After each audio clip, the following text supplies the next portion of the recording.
Most of the month of January seems like it's being taken up preparing things to go to another one of the Lee Nielsen hand tool events. So some of the videos that we've been doing, like the marking knives, the planing stops, things like that, all have to do with preparing to go to that event. The last few days I've been working on getting some tools ready. This is a big carpenter's slick that I've been getting ready to go to display at that event. And I've been working on some axes and some adzes to take to that event. Today I thought I would do a little bit of hardware work. Specifically, I wanted to look at some chest handles. And these are a fairly classic set of heart-shaped chest handles, or chest lifts as they are sometimes called. So why don't we head up to the blacksmith shop and take a look at what went into making this set of chest handles. For our chest handles, we are going to start with some 3/8 inch round bar. And these are about 7.5 inches long, which works out to be about 190 millimeters, and it looks like it's about 9 or 10 millimeters in diameter. You can certainly upscale this or downscale it depending on the size of the chest that you're going to put these handles on. And then I have some 1/8 inch flat bar that is about 3 inches wide that we'll make the back plates out of. So that's about 75 millimeters wide. And I have a pattern that I use for my back plate. So I've already got a pattern that's established for this style of chest handle, so I don't have to make it up and come up with a random pattern every time. I can make them always about the same. The only other thing we'll need is something that actually holds the handle and holds it to the back plate. And for that we'll use some 1/4 by 3/4, and I'll go track some of that down out on the stock rack when we get to that point. So Smitty the shop cat says it's time to get to work. So this is the handle we want to make, and that starts off as a piece of round bar. And I've got another piece I've already filed a couple of grooves in, and those are just ornamental. You don't have to do that. But I will use it then as a guide to mark my other handles. And I'll carry those all the way around. And generally, if I'm doing a batch of these, I will do all this filing and all of them right off. I just get that done and out of the way. For me, this is the most tedious part of the whole project. And it's real easy to accidentally file off one side or the other, so. Well, that's squeaky. So try to make sure this is 90 degrees.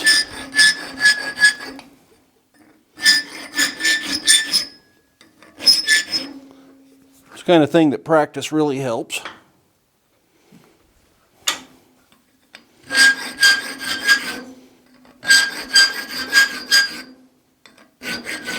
But carrying that line around helps you stay lined up.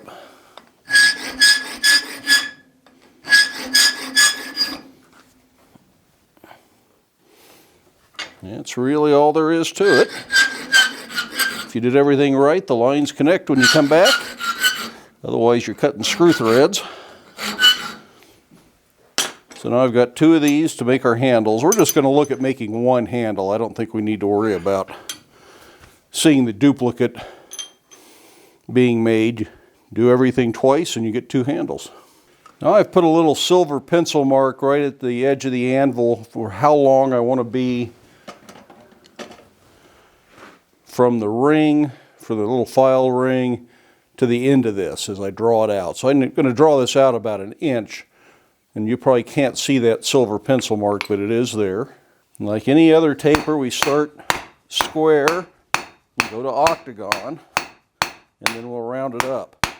Remember, even when you go to octagon and then round, it's still drawing out a little bit. So stop the square just short of your mark, perhaps 1/4 inch short.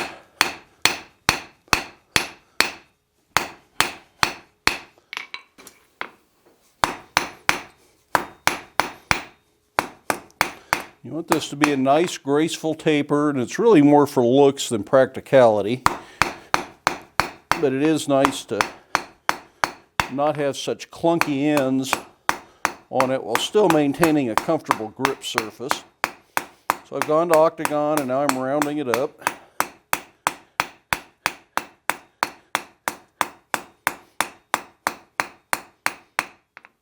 check it with my measurement. Can grow just a little bit more.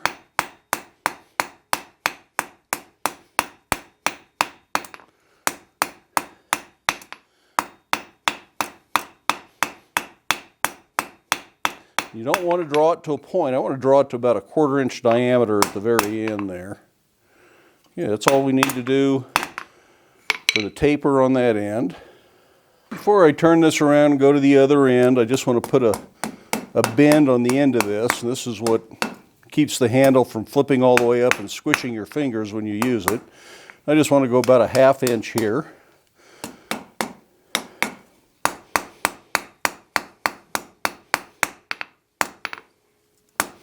I'm going to try and keep it as straight as I can right up to the bend. Then we'll turn it around and do both of those same steps to the other end. So we're going to do the exact same thing to the other end of the handle.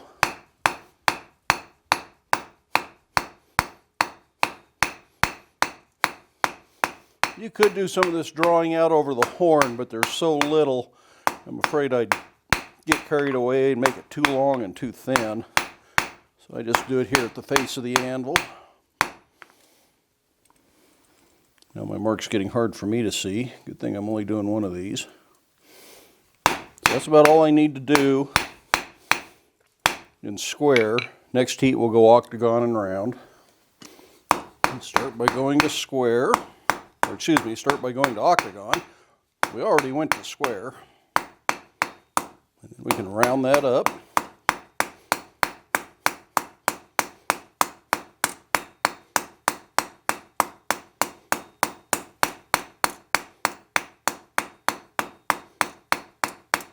I work this down into a fairly cold heat just so that I get it as smooth as possible.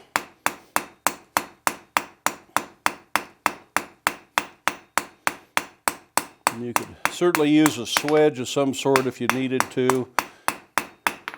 If you're making hundreds and hundreds of these things, I would probably make a tapered top and bottom swedge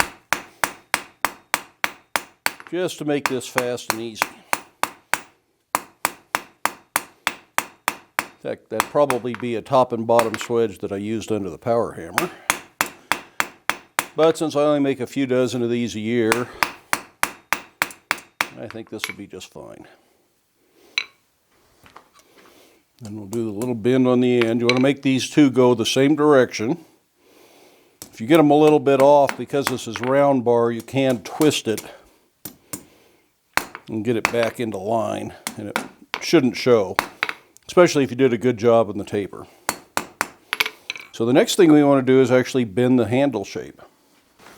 And of course, the logical place to do that is over the horn of the anvil.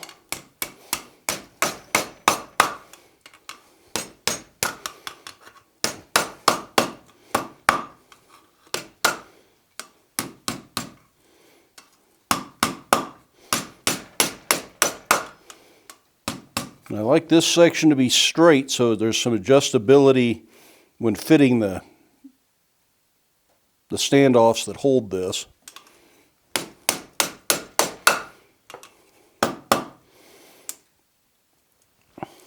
Another way you can bend these is just over a simple form. This one made just for this task.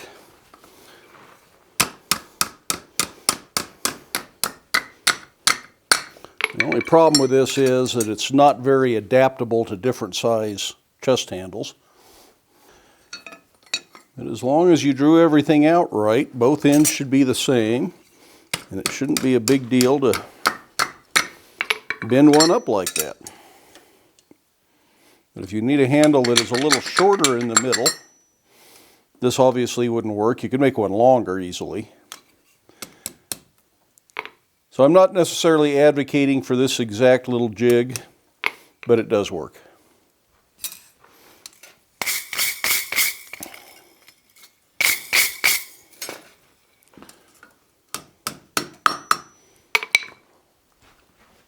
I find it sometimes helpful to put these in the vise, and that gives you an idea if everything is lined up right and in the same plane. You can kind of tap that down, tap that over. and get everything to line up a little bit better. Quick and simple, but because you've got a nice straight lined eyeball off of it, really helps. And that's it. Make 2 of these. So I put my sheet metal pattern on here and I just trace around it, keeping in mind that my pencil line is outside the pattern. So I kind of want to cut inside of it or make it a little bigger. The biggest reason that's an issue is that this piece of material is exact width and my point doesn't quite come together at the base of the heart. So I'm going to have to make sure that I grind file or do whatever to trim that in there. Now you can cut these with a shear. You could use a torch or a plasma cutter, bandsaw. Hacksaw works just fine though.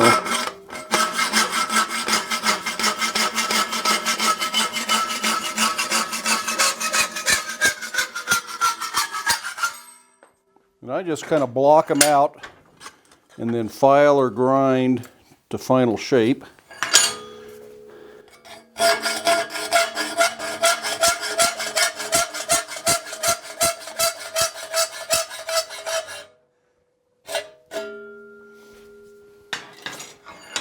You have to be careful not to cut into the other piece you've got there. Let's see. Guess I'll turn the pattern line towards you and try not to mess it up.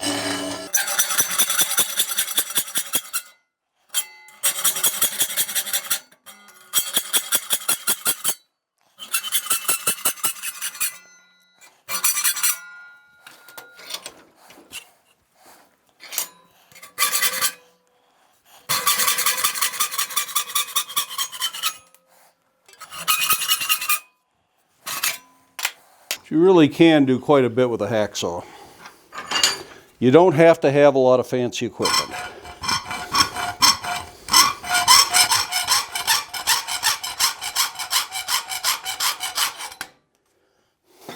Just a little nibble there and a little nibble here, and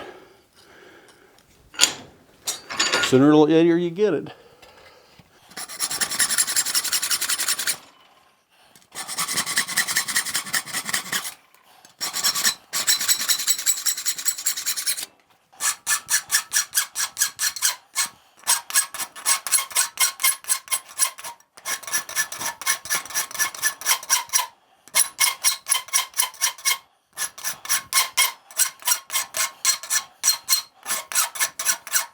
Or if you're lucky enough to have a grinder, you can grind these. That's what I'm going to do. I'll be right back.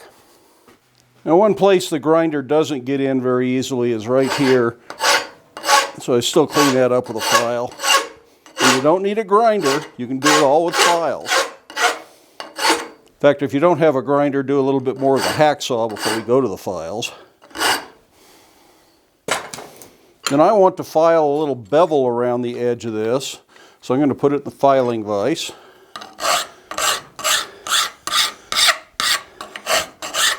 This just depends on how refined you want your backplate to be. That's pretty much all there is to it.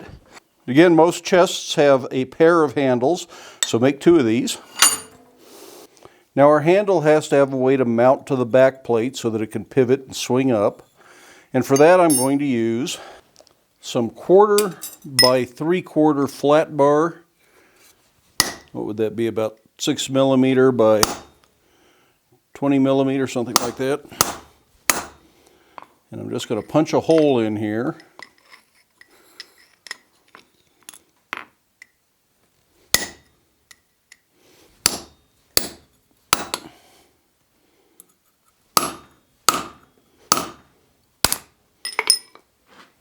Needs to be a little hotter. Yep, nope, that did clear the slug out. Good. So the question then is, does this fit through that hole? And if you can't thread that through, it's not going to work very well. So it needs to be a little bigger. So using the same tapered punch, I'm going to drift that hole a little bit larger. Most of this piece will get finished by filing. I just want to get the hole right with a punch. And you could drill the hole if you wanted to. The only reason I'm going to go from the other side is just to clean it up because it is tapered.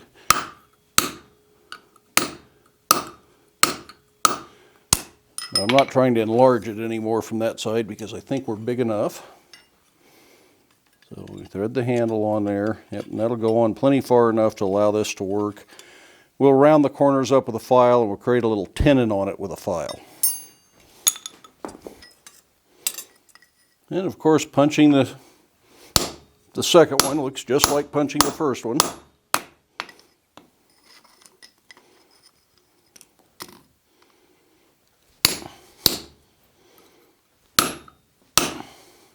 I already know I have to drift this. I'm just going right over the pritchel hole, but I'll probably need another heat. We'll see.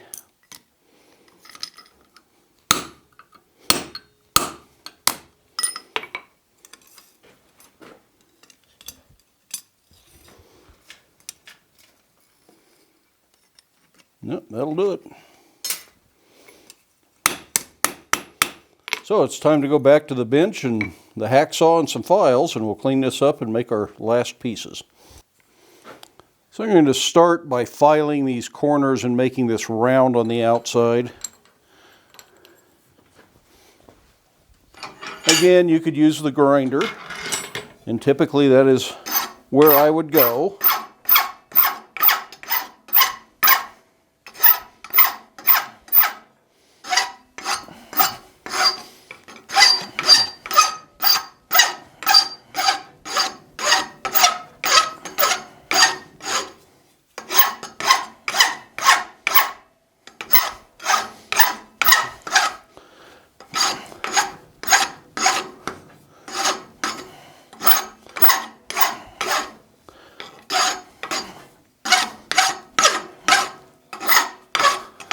And I want to make sure there's no rough spots on the outside, so I'm just going to file it flat real quick. Then I'm going to take it to the drill press and just countersink it lightly just to make sure there's not a sharp edge. I'm going to make a little square line. I'm going to come down about 3/16 from the hole to keep these as close to the back plate as I can. And I'm doing the same thing with both sides since I'm making a pair of these at a time. Then I need to put a little tenon on here and cut it off from the main bar. Now, one way to do that is to put it in the vise with that line about a saw blade's width above the vise jaw. Then you can just saw in here about 1/4 of an inch.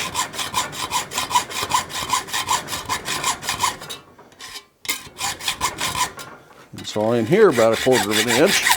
And that should keep these in the same plane so that this sits up nice and tight against your back plate.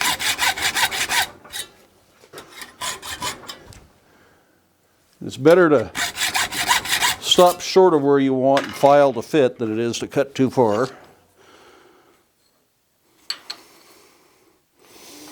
Now I'll cut that off. I'm only going to need about 1/4 of an inch in the long run, so I don't need to leave a bunch here.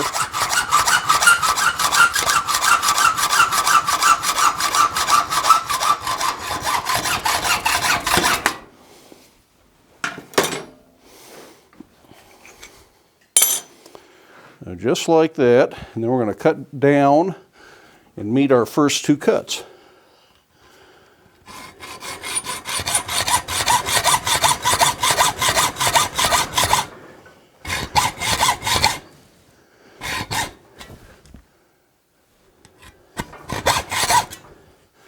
Cuts don't quite line up, make sure you don't go too far.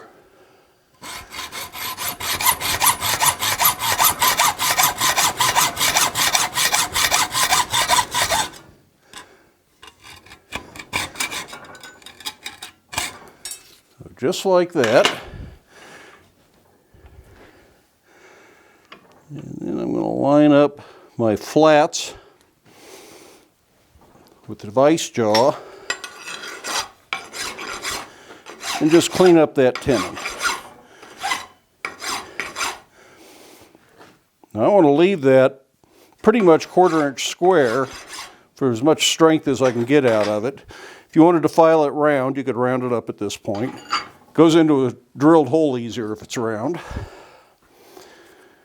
But that's pretty much it. That then holds this. We'll have to put holes in the back plate for that to go through. So you need 2 of these per handle. If you're making a pair of handles, you need 4. So here are all of our pieces for the chest handle. Those will go on there just like that, and that allows for the handle to swing. So now we just have to line everything up where we want it. And try and keep it all symmetrical.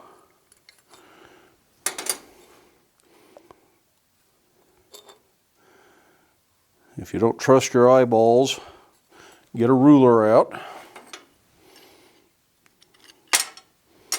Now, where do we want the handle vertically? I think it shouldn't be too low, nor should it be too high.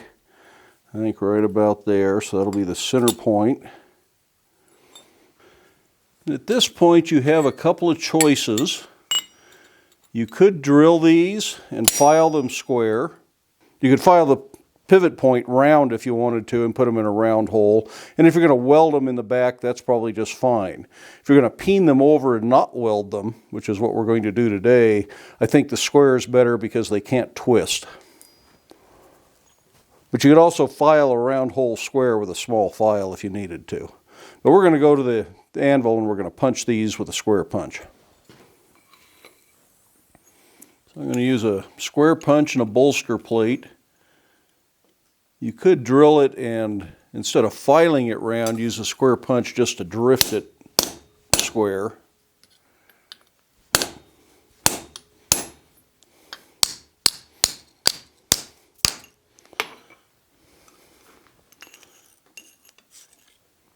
That's starting to come through there. I'm going to punch it all the way through from one side. By doing this, it allows me to index that bulge right back in the bolster plate, and any scarring from the bolster will be on the back. Also really helps get things stuck nicely, but it will come apart. So the next thing I'll do is I will turn it over, and I'll do this from the back so that it's tapered from the back to the front, not front to back. And that doesn't quite fit yet, so it does need to be a little bigger.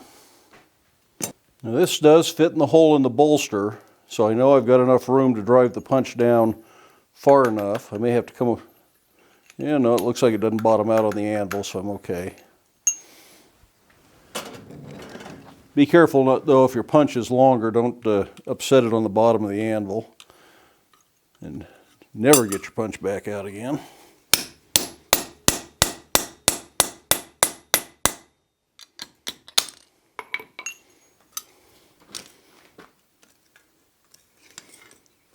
I don't know if you can see that or not, but there's some rag on the back. I can just hammer that right down in there. Doesn't hurt a thing. Because we punched from the front, everything's nice and clean.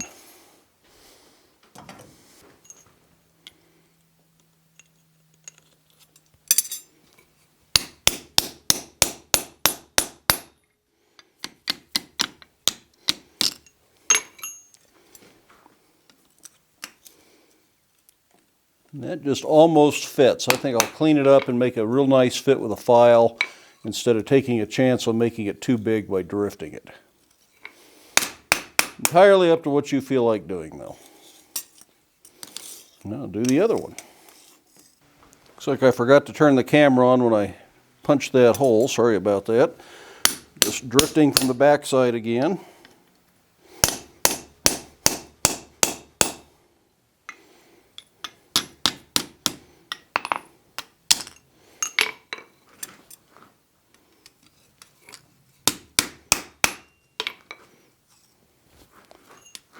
Just a little bit of a rag there at the front that'll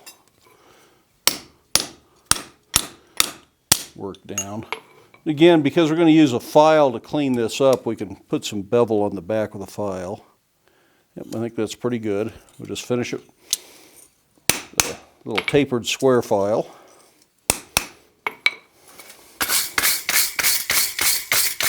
Plus, we still need to drill some holes for screws. So now we have a choice of either filing down the shank on these to make it fit the hole, or filing the hole to make it fit the shank. And I'd like to leave them as strong as I can, so my first preference is to file the hole. But you have to have a fairly small square file, and not everybody has one.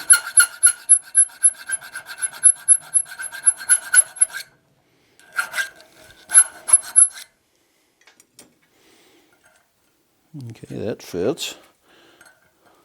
And that one fits. So let's make the other side fit.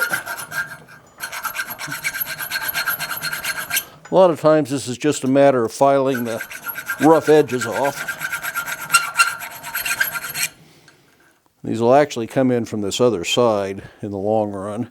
You're looking at the back of it, and I've already drilled the screw holes. I put 5 screw holes in each plate just because I feel like that's what I'd like to have for strength, and I countersunk them because I prefer flathead screws.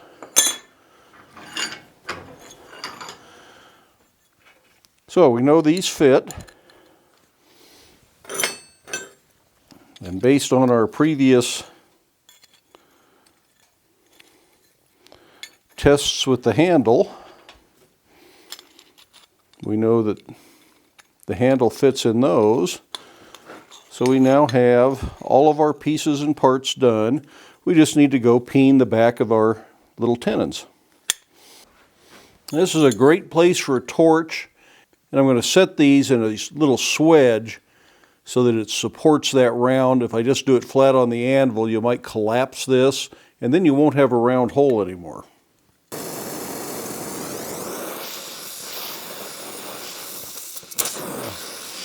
The tough part here is trying to hold everything and deal with the torch.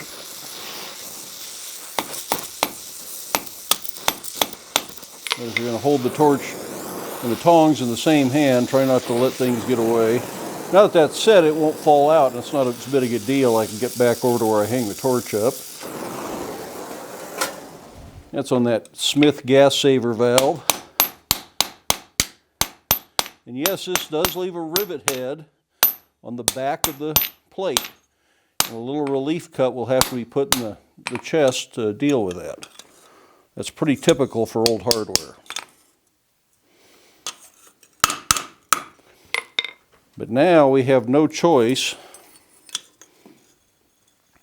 but to put the handle on it.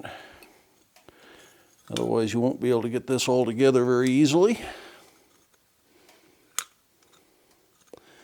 So for this second one, we have to deal with all the stuff flopping around and in our way.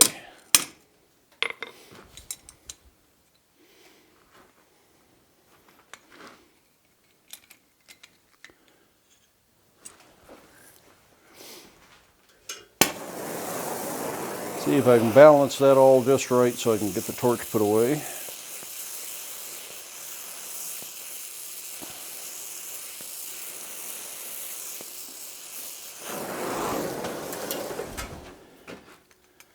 I'm starting with a cross peen just to make sure everything spreads nicely.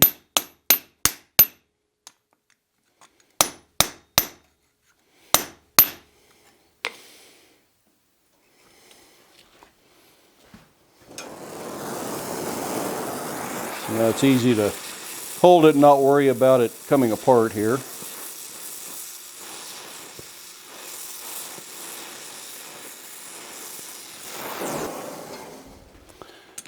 In spite of trying to be careful here, I think I've still collapsed these holes a little bit. So I'm going to have to do a little bit of tweaking to get this to run freely. Might have to get in there and forge that. I might be able to just squeeze it in a vise. These have definitely gone a little bit egg shape, which is one reason I don't always do my handles this way. And I'll show you before the video is over how I typically do them. Okay, I was able to just heat them up with a torch and squeeze them in the vise a little bit, and that made those round again. Now the handle runs pretty smoothly. The other method I'll frequently use for chest handles is just put a little staple in, just a loop, and then I will plug weld this from the back using the torch. You can certainly TIG weld it or something like that. And that does have a few advantages. Based on what we observed peening the tenon on this handle, and we sort of collapsed or deformed the hole that we had, by plug welding this little staple, there's no stress on that, and you're never going to deform that little loop. So that's a big advantage. The other advantage is that if you countersink the back, plug weld it, grind it flush, you don't then have to relieve a little hole for the rivet head. Although for traditional hardware, it was quite common to have a little rivet head in the back, and that was just something the carpenter or the cabinet maker had to deal with when they were making things, is creating a little recess for that rivet head to sit in. And I like the looks of that, but once it's installed, you'll never see it. You could also plug weld this style of a keeper on here, and you kind of get the best of both worlds that way. Now, don't feel obligated to make a handle that looks just like this. If you look at historical examples, there are lots of different chest handles. I have made quite a few in the past myself. And these are just a few examples of some of the handles that I've made in the past. All of these do have the little staple or the loop that's been plug welded in the back. Our chest lifts with heart-shaped back plates are completed. I have slotted flathead screws that have been through the forge so they match the color of the back plate on the handle, and that's what will go with these for mounting the handles. As I mentioned, there are lots of varieties of chest lifts and chest handles. Do some research, look for antiques, look through some of the books that have antique ironware. So these are nice, simple, elegant handle. They've got a little decorative banding here just done with a file. There's a bevel filed around the back plate that gives it a little bit nicer look. And I think even though they aren't seen in use, the rivet heads on the back of the handle really add something to it, and I think make them more special, even though these will have to be inlet into the wood when these are installed on the chest. Well, this set of handles will be accompanying me to the Lie-Nielsen hand tool event that's coming up next month. I have some other hardware to make for customer orders. I need to make a whole set of chest hardware, hinges, hasp, and another style of handle. So hopefully in the next week or two, we'll be able to look at that entire project. We'll look at the strap hinges, we'll look at the hasp, we'll look at a handle with a simple rectangular back plate, although most of it is done exactly like this is. It's just the back plate looks a little bit different. Anyways, I hope you enjoyed the video. Give it a thumbs up if you did. If you haven't done so already, I would love it if you hit that subscribe button down below. Feel free to take some time, watch a few of the other videos, share the videos with your friends, but then by all means, make time in your day to get out to your shop, make something, but stay safe, wear your safety glasses, and we'll see you for the next one. If you would like to provide financial support for the YouTube videos here at Black Bear Forge, there are links in the video description to PayPal and Patreon. Those are merely donations, the content is free and will remain free.